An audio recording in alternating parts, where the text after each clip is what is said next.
নিশ্চিতভাবে মুমিনেরা সফল হয়ে গেছে। মুমিনরা সফল হবে না সফল হয়ে গেছে? আল্লাহর মেসেজ হলো ইতকাদের সত্য, মুমিনরা সফল হয়ে গেছে। আল্লাহ তাআলা যা বলেন তাতে কোনো সন্দেহ নাই, তার কথার মাঝে কোনো ভুল হয় না, ভুল হওয়ার কোনো অবকাশও নেই। বরং আল্লাহ বলছেন ওমান আসদাকু মিনাল্লাহি কিলা ওয়ামান আসদাকু মিনাল্লাহি হাদিসা। আল্লাহর চেয়ে অধিক সত্য কথা বলার ক্ষমতা কারো নাই। তিনি যা বলেন তাই সত্য। قد أفلح المؤمنون, আল্লাহ নিজে ঘোষণা করছেন যারা মুমিন তারা সফল হয়ে গেছে। এই শব্দ দ্বারা বোঝা যায় যারা মুমিন না তারা সফল হতে পারে নাই, শুধু মুমিনরাই সফল। আল মুমিনুন নির্ধারিত কিছু মানুষ যাদের ঈমান আছে তাদেরকে মুমিন বলে। পৃথিবীতে বর্তমানে মানুষ আছে প্রায় 800 কোটি। তাদের মাঝে কাফের আছে না নাই? মুশরিক আছে কিনা? মুলহিদ তথা নাস্তিক আছে কিনা? মুনাফিক নাই। যারা নাস্তিক তারা মুমিন নয়, যারা মুশরিক তারা মুমিন নয়, যারা কাফির তারা মুমিন নয়, যারা মুনাফিক তারা মুমিন নয়। তাহলে পৃথিবীতে মানুষের সংখ্যা যদি 800 কোটি হয়, কাফের মুশরিক মুনাফিক নাস্তিক সবাই মিলে প্রায় 600 কোটি। মুসলমানের লিস্টে নাম আছে 250 থেকে 200 কোটি, বাকি 600 কোটি ব্যর্থ, ফেইলিউরস। قد أفلح المؤمنون, যারা মুমিন শুধু তারাই সফল। আল্লাহ যা বলেন, আল্লাহ যে নিউজ দেন মেসেজ দেন সেটাই চূড়ান্ত। এজন্য যদি কেউ সফল হতে চায় তার নাম অবশ্যই মুমিনের কাতারে ঢুকাতেই হবে, না হয় সব ব্যর্থদের কাতারে চলে যাবে। আজকের পৃথিবীর সবচেয়ে ধনী মানুষ ইলন মাস্ক, তার নাম মুমিনের কাতারে আছে নাকি? হাতে পয়সা করি অনেক, কিন্তু মুমিনের কাতারে নাম নাই। এতে বোঝা যায় সফলদের কাতারে তিনি নিজের নাম ঢুকাতে পারেন নাই। দুনিয়ার সবচেয়ে সেরা ব্যবসায়ী পয়সা করির দিক থেকে সফল, কিন্তু আল্লাহর ঘোষিত সফল মানুষের তালিকায় তার নাম নেই। পয়সাওয়ালা কিন্তু ব্যর্থ। আজকের পৃথিবীর সবচেয়ে ক্ষমতাধর মানুষের নাম হলো ডোনাল্ড ট্রাম্প। পৃথিবীর সবচেয়ে শক্তিধর রাষ্ট্রের প্রেসিডেন্ট, কিন্তু তার নামটা আল মুমিনুন এর ভিতরে নাই। আল্লাহর ঘোষণা অনুযায়ী সেও ব্যর্থ।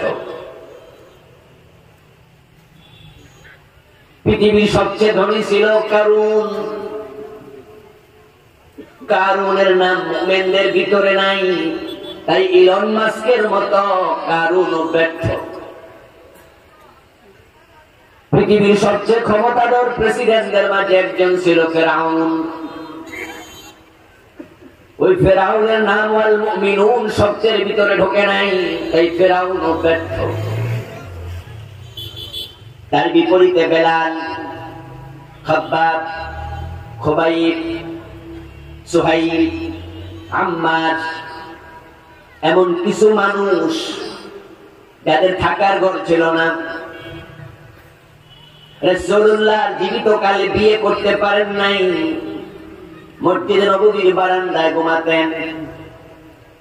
আহলে সুফার সদস্য বেলাল রাদিয়াল্লাহু তাআলা তাদের একজন। উনার হাতে ক্ষমতা নাই, বরং তিনি ছিলেন দাস, তার বাবাও ছিলেন দাস। সমাজের তৃতীয় শ্রেণীর নাগরিকও ছিলেন না, কারণ দাসদের সামাজিক মূল্যই ছিল না, তাদেরকে মানুষ মনে করা হতো না। বেলাল তাদের একজন। টাকার অভাবে বিয়ে করতে পারেন নাই, জীবনের প্রথম দিকে অবিবাহিত ছিলেন। থাকবেন কোথায়, ঘর নাই। রাসূলুল্লাহর মসজিদের বারান্দায় ঘুমাতেন। টাকাও নাই কারুনের মতো, ক্ষমতাও নাই ফেরাউনের মতো। কিন্তু আপনাদের কাছে জানতে চাইবো, যারা জানেন বলুন, বেলাল ব্যর্থ না সফল? কোন বিবেচনায়? সেটাই হলো আজকের আলোচ্য বিষয়। কাদ আফলাহাল মুমিনুন, আল্লাহ বলে মুমিন যদি হতে পারো, আমি আল্লাহর ঘোষণা তুমিও সফল হয়ে যাবে। আমরা সফল হতে চাই, কিন্তু মুসলমানের সন্তানদের কাছে এখন সফলতার সংজ্ঞা পরিবর্তন হয়ে গেছে। এখন পয়সাওয়ালা মানুষদেরকে আমরা সফল মানুষ মনে করি, ক্ষমতাওয়ালা মানুষদেরকে আমরা সফল মানুষ মনে করি। এই জন্য যারা মাসে 5 লাখ 10 লাখ টাকা ইনকাম করে, তারা মনে মনে ভাবে তারা সফল হয়েছে। যারা এমপি মন্ত্রী চেয়ারম্যান মেম্বার হয়ে যায়, ভোট গণনা শেষ, রেজাল্ট প্রকাশ হলো আপনি পাস, মানুষের কাছে ফোন দিয়ে দিয়ে জানায় আমি পাস করে ফেলছি, সফল হয়ে গেছি। আমরা ক্ষমতাওয়ালা মানুষকে সফল মনে করছি। এই ভুল থেকে আমাদের ফিরে আসতে হবে। আল্লাহর ঘোষণা অনুযায়ী টাকা এবং ক্ষমতার সাথে সফলতার কোনো সম্পর্ক নাই। সফলতার সম্পর্ক বেলালের জীবনের সাথে। আমরা বেলালকে জন্য সফল মনে করি, কারণ বেলাল দুনিয়া থেকে জান্নাত পেয়ে গেছে।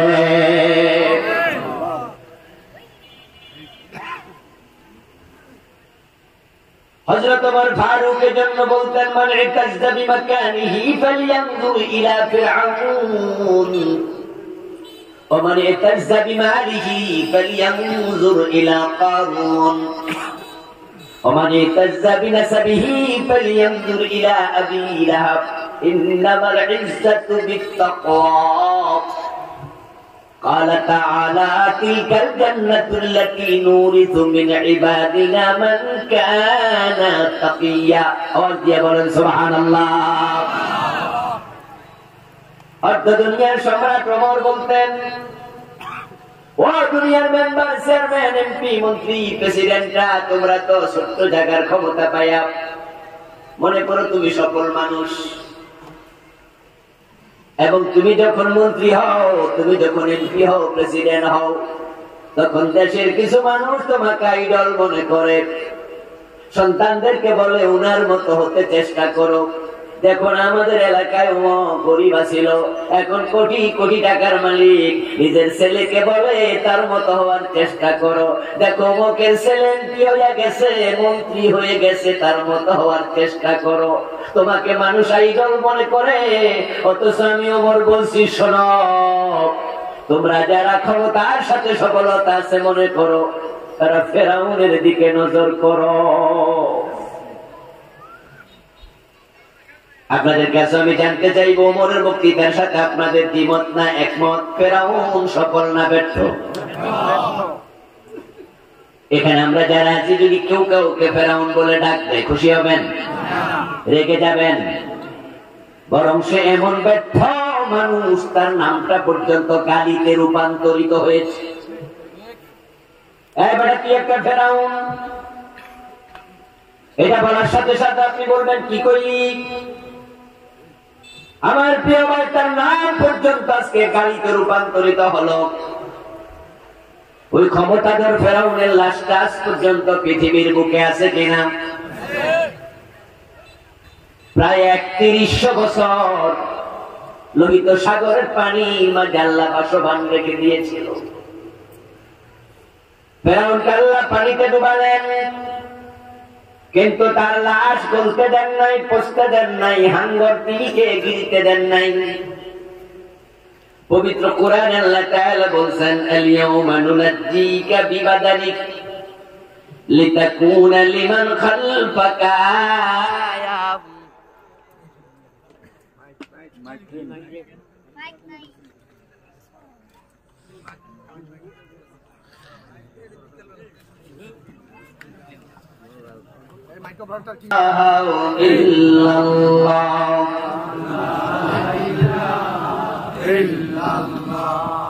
لا إله إلا الله لا إله إلا الله محمد رسول الله।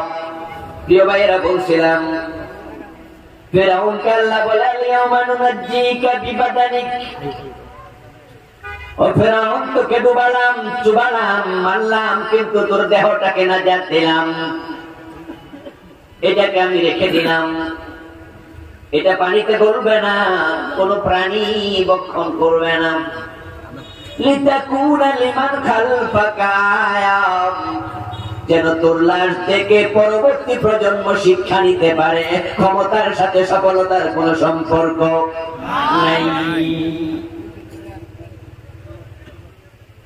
হযরত ওমর বলেন, তোমরা যারা কিছু টাকা পয়সা হলে ভাবো তুমি সফল হয়ে গেছো, আমি ওমর পরামর্শ দেই তুমি কারুনের দিকে তাকাও। এই পৃথিবীতে কারুনের এত সম্পদ ছিল, যেই সম্পদের কথা আল্লাহ নিজে কোরআনে আলোচনা করেছেন সূরাতুল কাসাসে। আল্লাহ বলেন, ওয়াতাইনাহু মিনাল কুনুজ, আমি কারুনকে গুপ্ত ধনের ভান্ডার গুলো খুলে দিয়েছি। কারুনের এত বেশি সম্পদ ছিল, তার সম্পদের ধনাগারের চাবি বহন করার জন্য একদল লোকের প্রয়োজন হতো, যেই চাবির ভাড়ে তাদের গোটা নিয়ে যেত। এত টাকা পয়সা ধন সম্পদ ছিল। ওই কারুন আল্লাহ তাআলা তার সম্পদ সহ মাটির নিচে ধসাইয়া দিছে। আজ থেকে 8-10 বছর আগে আমিও গিয়েছিলাম সেটা দেখতে মিশরে। কায়রো থেকে প্রায় 250 কিলোমিটার দূরে ফাইয়ুম নামক শহর, ওই জেলাতেই কারুনের ধ্বংসাবশেষ এখনো আছে।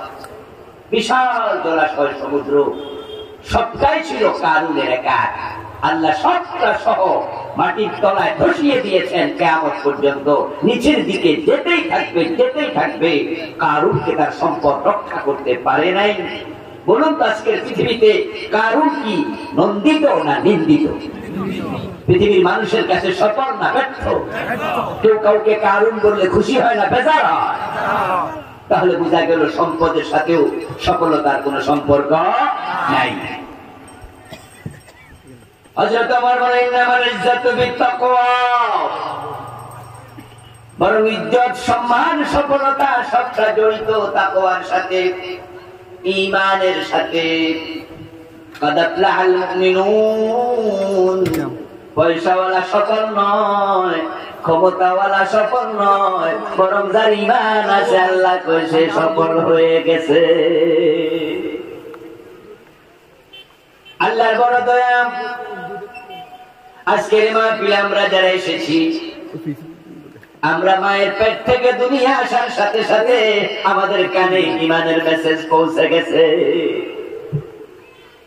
কোলে নিয়ে আমাদেরকে আযান শুনিয়ে দিয়েছে।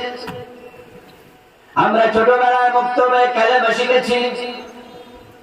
এমন একটি দেশে আমরা জন্মগ্রহণ করেছি যেখানে আযান শুনতে শুনতে সকালবেলা আমাদের ঘুম ভাঙে। আমরা মুসলিম মায়ের পেটে এসেছি। আমাদের বাবা আমাদেরকে কোরআন শিক্ষা দেয়, মাদ্রাসায় পাঠায়, হুজুরের কাছে পাঠায়। আল্লাহর বড় দয়া, আমরা জন্মসূত্রে ঈমানের স্বাদ পেয়ে গেছি। এখন যে ঈমান থাকলে সফল হয়, ওই ঈমান নবী ছাড়া কারো জন্য আর নিশ্চিত নয়। আল্লাহর নবী ব্যতীত কারো ঈমানের কোনো নিরাপত্তা নাই, গ্যারান্টি নাই। আপনি ঈমান পেয়েছেন, কিন্তু এমনও হতে পারে আপনার ঈমানটা এখন আর নাই। সফল তো শুধু তারাই যাদের ঈমান আছে, কিন্তু আপনার ঈমানটা ছিল, পেয়েছিলেন, কালেমা পড়েছিলেন, ঠিক এই মুহূর্তে ঈমানটা আছে কিনা সেটা হলো প্রশ্ন। যদি এই মুহূর্তে আপনি মুমিন হন, তাহলে সূরাল মুমিনুনের প্রথম আয়াতের ঘোষণা, যদি আপনি এখনই মারা যান আপনিও সফল। সফল মানে হলো বেলালের মতো জান্নাত পাওয়া। জান্নাতের নামই হলো সফলতা। 1000 কোটি টাকা আছে, বিঘা বিঘা জমিন আছে, বড় কোন দেশের ক্ষমতাটাও আছে, বড় ইউনিভার্সিটির ভিসির চেয়ারটাও দখলে আছে, কিন্তু নিজের নামটা মুমিনের তালিকায় নাই, ওই লোকটা সফলদের একজন নয়। আর থাকার জন্য ঘর নাই, খাওয়ার জন্য খাবার নাই, পরিধান করার জন্য কাপড় নাই, ফুটপাতে ঘুমায়, অন্যের রিক্সা চালায়, পরের খেতে কামলা দিয়া জীবন চলে, কিন্তু নামাজের টাইম হলে গামছা বিছায়া খেতের আইলে নামাজে দাঁড়িয়ে যায়।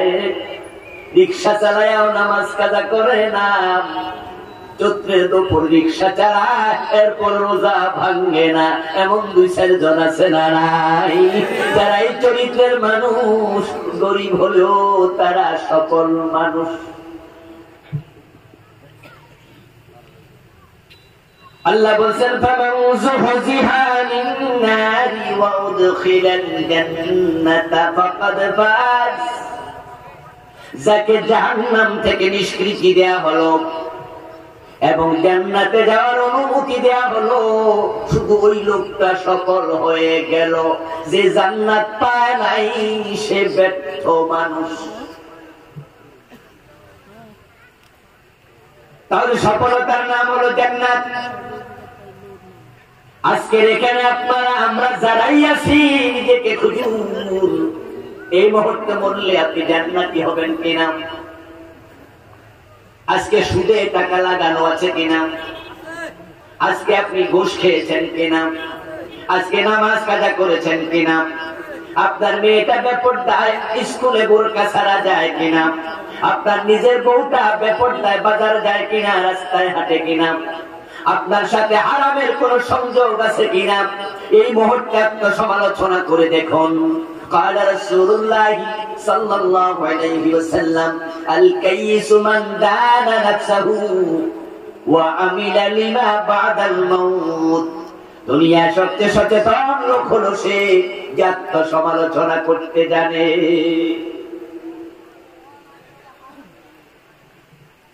وعمل لما بعد الموت, এবং দুনিয়ায় যত কাজ করবে প্রতিটা কাজ করার আগে চিন্তা করে এই কাজ আমাকে জান্নাতে নেবে কিনা। জান্নাত হবে যার জীবনের সবচেয়ে বেশি চিন্তার বিষয়। শয়নে স্বপনে নিশিত জাগরণে, কঠনে বলনে, শয়নে লিখনে প্রতিটি সময় জান্নাত নিয়ে ভাবে, আখিরাত মাথায় রেখে কাজ করে, সেই হলো শুধু সফল মানুষ। তাই তো আসরের দিন যে মানুষগুলো ডান হাতে আমলনামা পাবে, ডান হাতে আমলনামা পাওয়ার পর আনন্দে লাফাতে লাফাতে আপনজনের কাছে যাবে। আপনজনেরা প্রশ্ন করবে, এত সুন্দর আমলনামা কেমনে হলো? وَأَمَّا مَنْ أُوتِيَ كِتَابَهُ بِيَمِينِهِ فَسَوْفَ يُحَاسَبُ حِسَابًا يَسِيرًا وَيَنْقَلِبُ إِلَى أَهْلِهِ مَسْرُورًا। আপনজনকে খুঁজে বেড়াবে, فَيَقُولُ هَاؤُمُ اقْرَءُوا كِتَابِيَهْ বলবে পড়ো পড়ো আমার আমলনামা, দেখো কত সুন্দর। আমাকে আল্লাহ এটা ডান হাতে দিয়ে বলছে জান্নাতে চলে যা। আমি জান্নাতে যাচ্ছি, তোমাদের কাছে একটু মেসেজ দেওয়ার জন্য খুঁজে বের করেছি। তখন তারা প্রশ্ন করবে তুমি কেমনে মুক্তি পাইয়া গেলা, এত সুন্দর আমলনামা কেমনে হলো? তখন জবাবে সে একটা কথাই বলবে, সেটা কোরআনে আল্লাহ বলে দিয়েছেন। সে বলবে ইন্নী যানানতু আন্নী মুলাকিন হিসাবিয়া, আমি দুনিয়ায় জানতাম আমাকে প্রতিটা কাজের হিসাব দিতেই হবে। সফলতা এমনি আসে না। সুদ খাবেন জান্নাতে যাবেন ভাববেন, এটা হবে না। ঘুষ খাবেন, ওজনে কম দেবেন, মালে বেজাল দেবেন, মানুষ ঠকাবেন, আল্লাহর জমিন আল্লাহর আইন, এর আলোকে দেশ চলুক, সমাজ চলুক, রাষ্ট্র চলুক, আদালত চলুক, কিন্তু আপনি উল্টা পথে চলবেন। আল্লাহর আইনের কথা শুনলে চেহারা কালো করে ফেলবেন, আপনি সফলদের কাতারে ঢুকতে পারবেন না। এটা সম্ভব নয়। এমন আল্লাহর অসংখ্য বান্দা আছে যারা নামাজ পড়ে, রোজা রাখে, হজ করে, যাকাত দেয়, কিন্তু তাদের নামটাও মুমিনের কাতারে নাই। সূরা আল মুমিনুনের প্রথম 11টি আয়াত প্রিয় নবীর উপর যখন নাযিল হলো, হযরত ওমর বলতেছেন আমি তখন রাসূলের পাশে বসা ছিলাম। প্রিয় নবীর ভাবের মাঝে পরিবর্তন আসলো। রাসূল সাল্লাল্লাহু আলাইহি ওয়াসাল্লামের উপর যখন ওহী নাযিল হতো, আমরা বুঝতাম উনি চুপটি করে যেতেন, আওয়াজ করতেন না। মা আয়েশা বলেন প্রচন্ড শীতের মাঝেও দেখতাম রাসূলুল্লাহর কপালে গমের কণা জমে যেত। ওহী বড় ভারী জিনিস। আমরা অপেক্ষা করছিলাম রাসূলের উপরে কি ওহী জানি আসলো, শুনবো। রাসূলুল্লাহর ভাব পরিবর্তন হলো, তিনি স্বাভাবিক হলেন। এবার আমাদের দিকে ফিরে বসলেন, বসে একটি দোয়া পড়লেন, আল্লাহুম্মা কিরনি ওয়ালা তুহিন্নি আতিনি ওয়ালা তাহরিমনি। এটা লম্বা দোয়া পড়লেন, দোয়াটা শেষ করলেন। শেষ করে আবার বলে ও আমার সাহাবারা শোনো, এইমাত্র আমার উপর 11টি আয়াত এসেছে সূরা আল মুমিনুনের, যেগুলো আমল করলে, ওই চরিত্র তৈরি করলে হাসতে হাসতে জান্নাতে যাওয়া যায়। এবার রাসূল তেলাওয়াত করে সাহাবীদেরকে শোনালেন। আমি আপনাদের সম্মুখে কিভাবে সফল হওয়া যায়, হাসতে হাসতে জান্নাতে যাওয়া যায়, সেখান থেকে কিছু কথা বলতে শুরু করেছি। আজকে মাহফিলে যারা আসছেন সবাই আল্লাহর জান্নাতে যাওয়ার চিন্তা আছে তো? কথা বলেন, শখ আছে কিনা? হ্যাঁ, থাকতেই হবে। কারণ যদি জান্নাত মিস হয়, আপনার মতো হতভাগার কেউ নাই। কারণ দুনিয়া থেকে আপনি যখন যাবেন তখন আপনার কিছুই থাকবে না। টাকা নাই, পয়সা নাই, ক্ষমতা নাই, জ্ঞান নাই, বুদ্ধি নাই, কিছু নাই, আপনি লাশ। আপনার হাতের ঘড়ি, হাতের আংটি, পকেটের মানি ব্যাগ, আপনার গায়ের জামা কাপড় সব আপনজনেরা খুলে নিয়ে যাবে। আপনার সাথে একটা কপদক, একটা টাকা পয়সা দেয়া হবে না। কাফনের কাপড়ে কোনো পকেট থাকে না। একবার খালি হাতে চলে যাবেন, অথচ আপনি কোটিপতি ছিলেন। এই টাকা এখন আর আপনার না। আপনি ক্ষমতাও ছিলেন, এমপি মন্ত্রী ছিলেন, এখন আপনার হাত লড়ানোর ক্ষমতাও নাই। নিজের গায়ের জামা খুলে নতুন কাপড় পরবেন, সেটা আপনি পারেন না, লোকেরা আপনাকে কাপড় পরাবে। নিজের গোসল দিতে পারেন না, লোকেরা আপনাকে গোসল দেবে। আপনি একবারে ক্ষমতাহীন। অর্থ নাই, ক্ষমতাও নাই, জান্নাতও নাই, তাহলে আছেটা কি?